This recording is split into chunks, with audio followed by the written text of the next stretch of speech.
여기는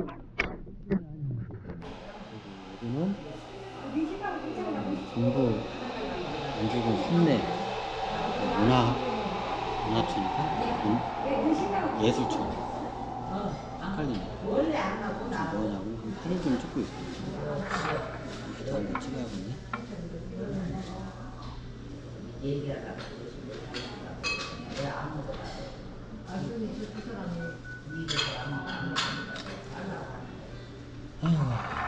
고구마 라떼. 오늘은 고구마 라떼를 한번 시켜놓고 좀 이런저런 얘기를 해볼까 합니다. 여기가 관리가 잘 됐네. 제 앞으로의 계획은 좀 약간 우리 대한민국뿐만 아니라 전 세계의 교육 시스템을 개몽하는 게 목적입니다. 기존에 있던 칠판에다가 그냥 달달달 외던 형식이 아니라 몸으로 체험하고 체득하는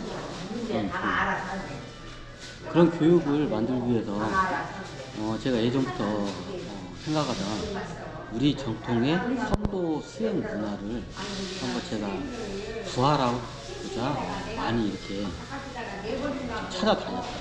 그리고 많이 찾고 그 예전에 그 선도 수행 문화를 한번 부활하는 게 지금의 물질 문명에 극에 달한 자본주의를 어떻게 이 시대를 갖다가 시대 막바지에 지구가 멸망할 수 있는 이 상황을 어떻게 보면 교육으로서 해결 방안을 제가 내놓자 한번 이렇게 강의를 하고 있습니다.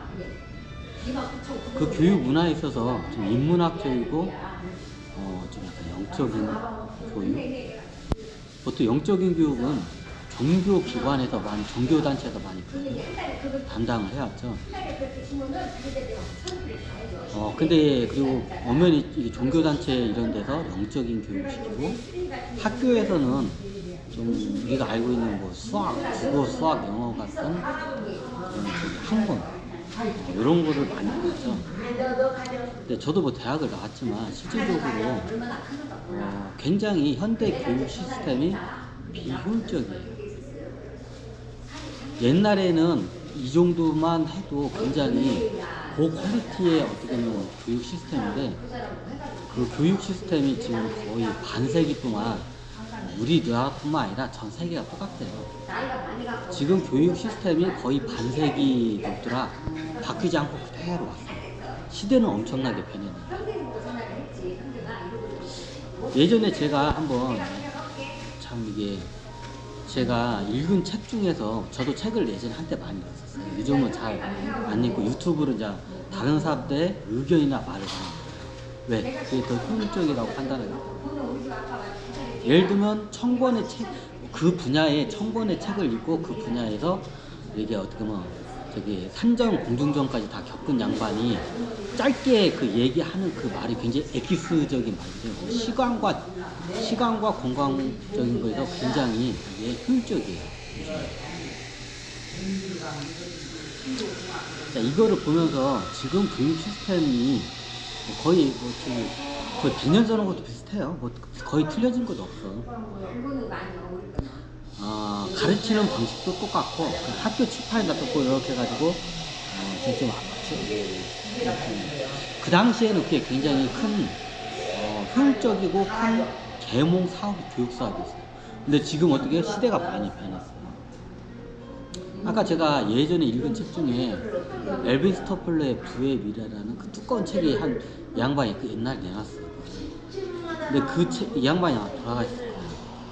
근데 이 양반 책을 보면 깜짝깜짝 놀라는 게 그 양반이 책에다 썼던 것들이 다 지금 시대에 지금 하나하나씩 이게 다 지금 오고 있어요.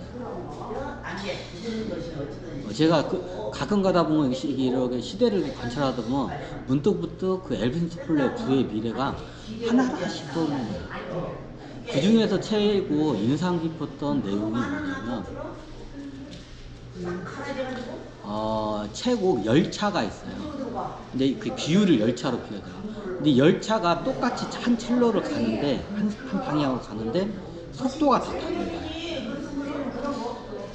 예를 들면 우리가 뭐 IT나 첨단과학 이쪽 속도는 어마어마하게 빨라요. 그에 비해서 정부 제도나 공무원들은 굉장히 느려요. 그래서 어떻게 해요? 사회는 빨리 변하는데 공무원 사회는 굉장히 느릿느릿하고 보수적이에요. 거길 쫓아가지 못해요. 자, 우리가 이거를 관료화가 된다고 해요.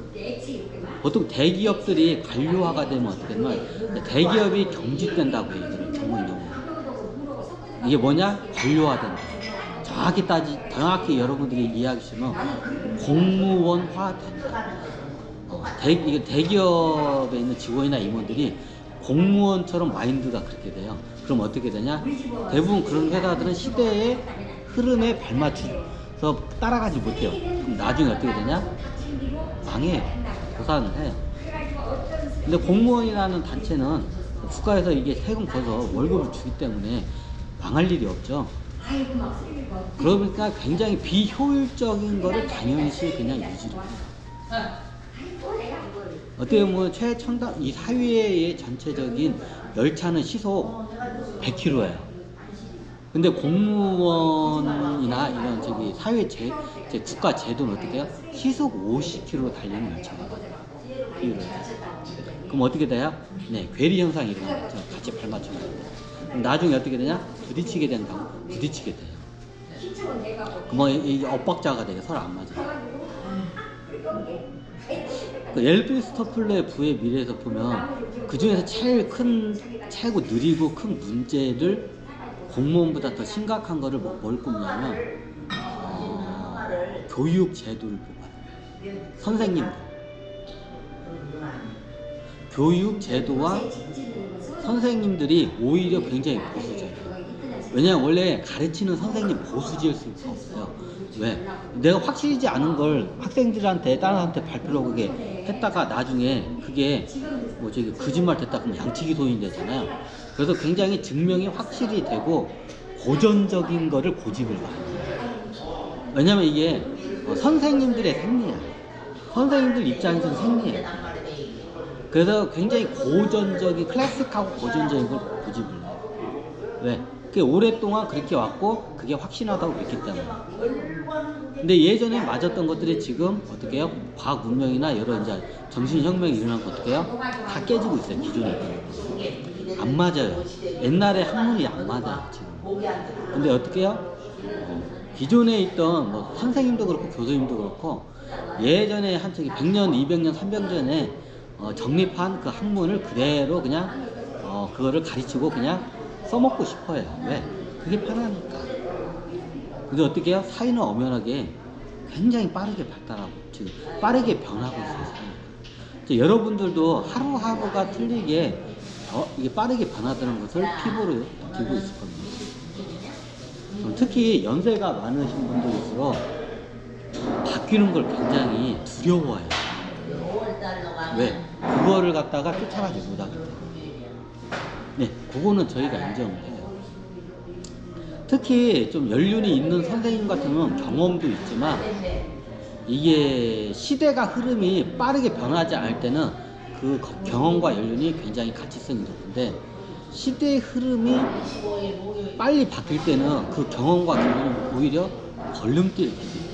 그 시대적 상황에 따라서 그건 상대적이에요. 저는 무엇보다도 어르신들, 노인들의 경험을 굉장히 존중합니다.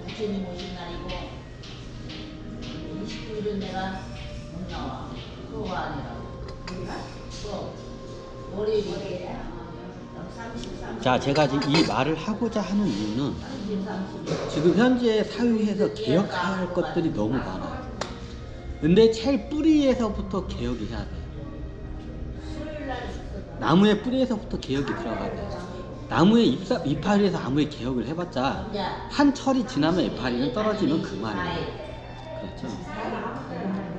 그럼 나무의 뿌리가 뭐가 같냐? 네. 교육입니다. 교육은 100년 대계 사업이라고 합니다.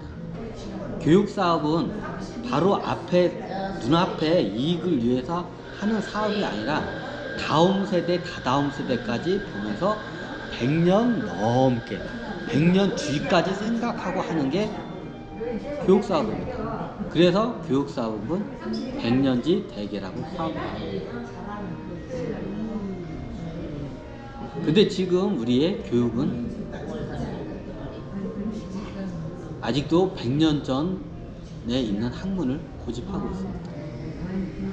자, 우리가 쉽게 말하면 초, 중, 고등학교가 있습니다. 기본교육이. 우리나라부터 해가지고 기본교육이 초등, 중등, 고등까지죠. 초등 6년, 중등 3년, 고등 3년, 총 12년입니다. 자, 12년 동안에 얼마나 비효율적인 교육을 현재 선생님들이, 교육기관들이 새로운 어린 학생들한테 그거를 굉장히 잔인하게 주입을 하고 있습니다. 나중에 미래에 쓸모도 없고 오히려 이런 말까지는 그런데 안 배우는 게 나을 수도 있어요. 이제 앞으로 최고 학교에서 배우는 교육 중에 3가지가 제일 기초 교육이에요. 예전 같은 게는 우리가 뭐 초등교육도 없을 때는 어떻게 해요? 문명을 퇴치하는 게 첫 번째 목적이에요. 네, 글을 배우는 게 첫 번째 목적이었습니다. 자, 두 번째 목적이 있습니다. 두 번째 목적이 뭐냐? 사람들이 옛날에 무식하니까 더하기 빼기도 못해요. 1 더하기 2 더하기 3 더하기 이런 말은 그런데 예전에 6.25 이후에 우리나라의 교육이 굉장히 개판이었죠. 국가가 못 살고 하니까. 그 당시에 더하기 빼기도 못 하는 사람들이 수두룩했어요. 지금 믿으실지 모르겠죠. 그럼 예전에는 지금의 기본적인 산수만 배워도